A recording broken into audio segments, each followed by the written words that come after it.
of the same treasury. So this is the west and this is the south.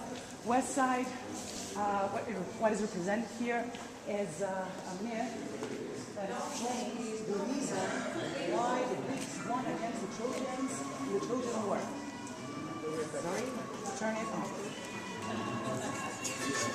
No. So it's a fun story actually, and what it says here is that, well, actually the reason for the Trojan War in the first place, what Homer tells us, is that a prince from Troy, Paris, came to Sparta and met the queen of Sparta, who was the most beautiful woman, beautiful Helen, and then took her with him back to Troy, and then the Greeks went to Troy to get her back. At least that's what, as a summary, the story of the Trojan War. This is a story before Paris went to Sparta.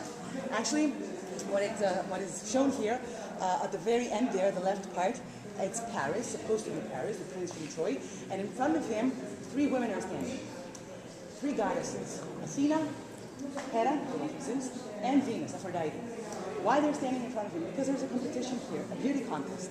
What had happened was that there was this wedding and a reception, and all the gods were invited, except for one goddess, the goddess of envy. She wasn't invited for obvious reasons. No one wanted the goddess of envy to sleep with them.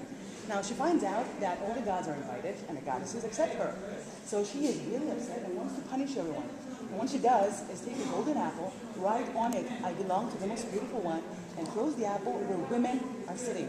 Goddesses, but women. You have three women, Athena, the goddess of wisdom, Hera, the wife of Zeus, and Venus, looking at this beautiful golden apple. On it, it says, "I belong to the most beautiful one." Who is the most beautiful one? There has to be a competition. So they ask Paris, a mortal, to become the judge. They're standing in front of him, and they're promising things to him. Hera, for instance, promises to make him the strongest king of all, because she's the wife of Zeus, and she can give him power. Athena promises to make him the wisest one of all, because she's a goddess of wisdom, so that's what she can do for him. As for Venus, she promises to take him to Sparta, where he can meet Helen, the queen of Sparta, and make her fall in love with him. So, he has to choose between power, wisdom, and love. He's young, he's handsome, he chooses love, so he gives the apple, so the winner is Venus, Aphrodite. Now you have Hera and Athena both very angry because they have lost the competition.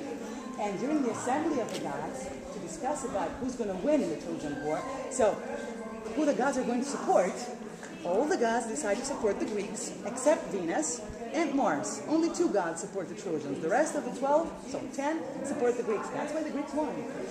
If he had given the apple to somebody else, maybe the Trojans would have won. But they didn't. He didn't. This part is a story that the archaeologists have not been able to identify yet. It could be, well, what we see here are chariots and horses pulling chariots. You have this man trying to get this woman on this chariot.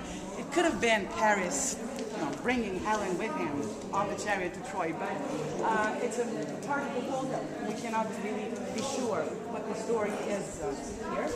The gate you see over there, the door, this is the door of this building, of the building of the Siphonians.